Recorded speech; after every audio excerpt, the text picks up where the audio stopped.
Hello दोस्तों, आप देख रहे हैं इमर्जिंग एचबीएससी और आज मैं आपको बताने वाला हूं वेपर कंप्रेशन रेफ्रिजरेशन सिस्टम के बारे में। तो वेपर कंप्रेशन रेफ्रिजरेशन सिस्टम समझने से पहले हम ये जान लेते हैं कि वेपर कंप्रेशन रेफ्रिजरेशन साइकिल क्या होती है। क्योंकि vapour compression refrigeration system vapour compression refrigeration cycle के ऊपर ही वर्क करता है। तो वेपर कंप्रेशन रेफ्रिजरेशन साइकिल वो साइकिल होती है जो हम अपने एयर कंडीशनिंग और रेफ्रिजरेटर फ्रिज वगैरह में यूज़ करते हैं। तो जो फ्रिज की जो साइकिल होती है या एयर कंडीशनिंग की जो साइकिल होती है वो सब वेपर कंप्रेशन रेफ्रिजरेशन साइकिल पे ही वर्क करती है। तो दोस्तों, वेपर कंप्रेशन रेफ्रिजरेशन साइकिल को कंप्लीट करने के लिए हमें कुछ कंपोनेंट्स चाहिए होते हैं, जैसे कि कंप्रेसर हो गया, एवेपोरेटर हो गया, एक्सपेंशन बॉल, कंडेंसर आदि की हमें ज़रूरत पड़ती है।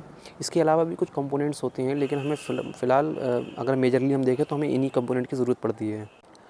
तो इसमें जो कंप्रेसर का वर्क रहता है, कंप्रेसर का वर्क ये रहता है कि कंप्रेसर जो एवेपोरेटर से जो लिक्विड वेपर रेफ्रिजरेंट होता है तो उसको ये कंप्रेस करता है और उसको high pressure high temperature vapour में कन्वर्ट कर देता है। और जो वेपर रेफ्रिजरेंट होता है आफ्टर कंप्रेशन वो फिर जाता है कंडेंसर में। कंडेंसर में इसका टेम्परेचर काफ़ी हाई होता है। तो कंडेंसर क्या करता है कि कंडेंसर का वर्क ये रहता है, बेसिकली कंडेंसर एक फ़ैन की मदद से जो वेपर रेफ्रिजरेंट होता है उसको लिक्विड रेफ्रिजरेंट में कन्वर्ट कर देता है। और जो टेम्परेचर होता है वो कांस्टेंट रहता है। मतलब कि अगर मान लो कि कंडेंसर में जब वेपर रेफ्रिजरेंट इंटर करता है तो उसका टेम्परेचर 35 डिग्री सेंटीग्रेड होता है।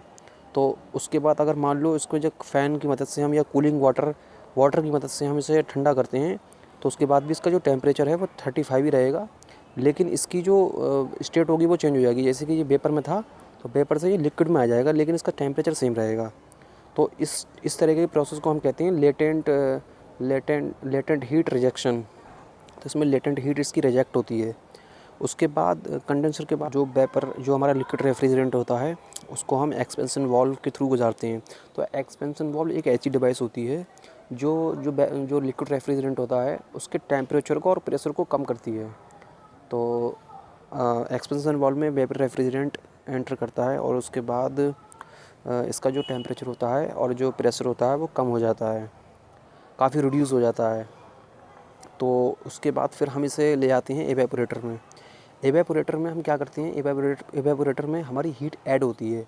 मतलब कि इसका मतलब क्या हुआ कि तो एवेपोरेटर क्या करता है, एवेपोरेटर इसकी हीट को एब्जॉर्व करता है। इसके जो एवेपोरेटर का जो हीट होता है वो उसको एब्जॉर्व कर बाहर की जो हीट होती है, जो हमारी रूम होता है या हमारा जो रेफ्रिजरेटर जो अंदर का जो स्पेस होता है उसकी जो हीट होती है उसको एब्जॉर्व करता है। और फिर जो इसके अंदर जो लिक्विड लो टेम्परेचर लिक्विड जो होता है वो वापस से उसकी हीट एब्जॉर्व करने के बाद वो वेपर में कन्वर्ट हो जाता है। तो फिर वापस से हम जो वेपर रेफ्रिजरेंट होता है वो वापस से कंप्रेसर में चला जाता है और ये साइकिल ऐसे ही चलती रहती है। कुछ बेसिक लॉ हैं, जैसे कि हीट जो होती है वो हमारी हायर टेम्परेचर से लोअर टेम्परेचर को फ्लो करती है। तो बाहर की जो एवेपोरेटर में आप देखें हम अगर, तो बाहर की जो हमारी या उसके स्पेस है, जो इवेपोरेटर का स्पेस है उसके अंदर की जो टेम्परेचर है वो ज़्यादा है और इवेपोरेटर की जो कूलिंग कॉइल है उसका टेम्परेचर कम है। तो जो इवेपोरेटर का जो स्पेस होगा उसमें जो टेम्परेचर है वो उसकी हीट जो होगी वो इवेपोरेटर की कूलिंग कॉइल की तरफ जाएगी।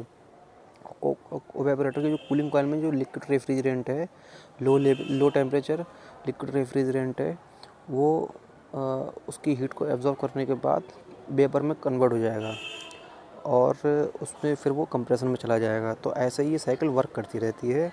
और हमारी ये वेपर कंप्रेशन रेफ्रिजरेशन साइकिल जो होती है वो इसके बाद कंप्लीट हो जाती है।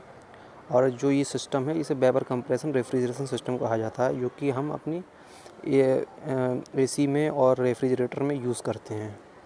तो आज की वीडियो में सिर्फ इतना ही। अगर वीडियो अच्छी लगी हो तो उसे लाइक करें और हमारे चैनल को सब्सक्राइब करें और बेल आइकन को प्रेस करें आगे की वीडियो की नोटिफिकेशन पाने के लिए। और हमसे जुड़ने के लिए हमारे चैनल को सब्सक्राइब करें। Thank you for watching the video.